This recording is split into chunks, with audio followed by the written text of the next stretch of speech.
Good morning. I'm Robert Slater again. I'm with the Department of Educational Foundations and Leadership at the University of Louisiana at Lafayette. And once again, I'm happy to be here with Dr. Richard Fossey, the Paul Burden Professor of Education Policy in our department. And Richard, as you know, has done a lot of work on student debt. And one of the components of that crisis is the for-profit lending company or for-profit companies involved. And today, I think, Richard, you're going to talk a little bit about one of the major, if not the major, accrediting agencies for that industry. I am, Bob.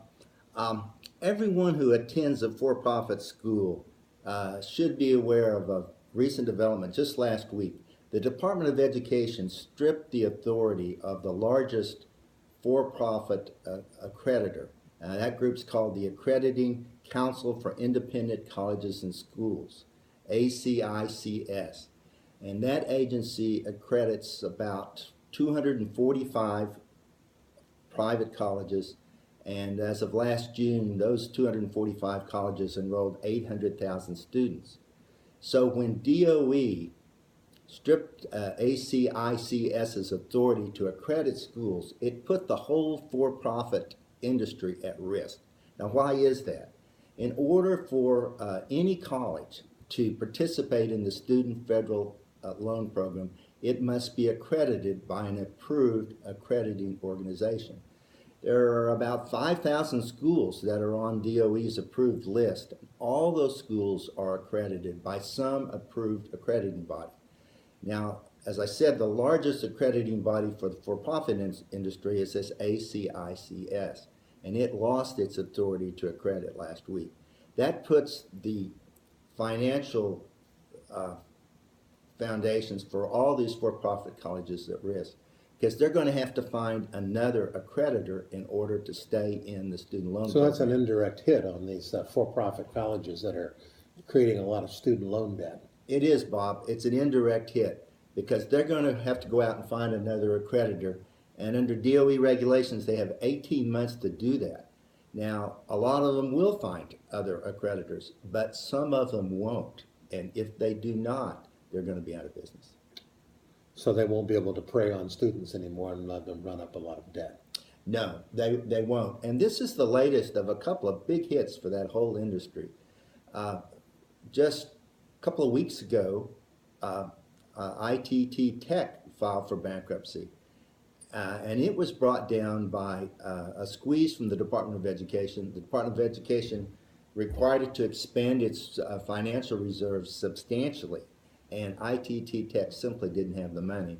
And then right on the heels of that, a DOE ruled that it would not allow any students attending ITT to participate in the student loan program.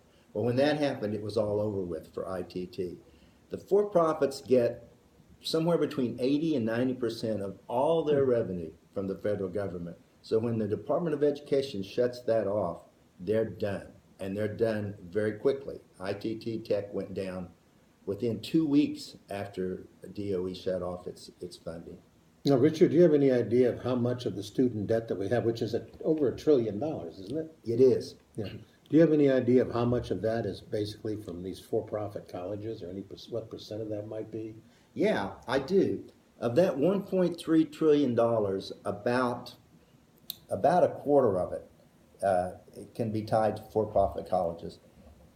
For-profit college students constitute about 12% of all the post-secondary students, but the for-profits get about 25% of all the money.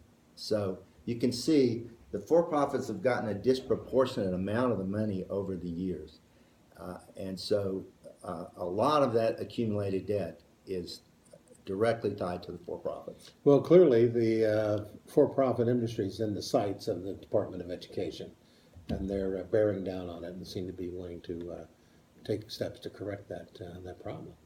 Yeah, it's really quite dramatic. It's like dropping an atomic bomb on the for-profit college industry, and I think there's two ways to look at it. On the one hand, the for-profit industry has been riddled with problems for years. There's tons of research and commentary on their problems.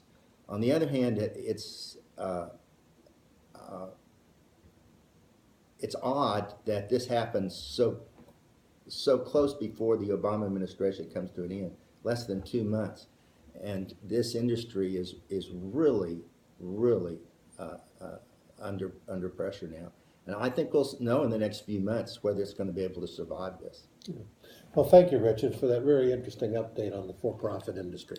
We'll have more from Dr. Fossey, and so please take a look. And you have a blog. What is your blog?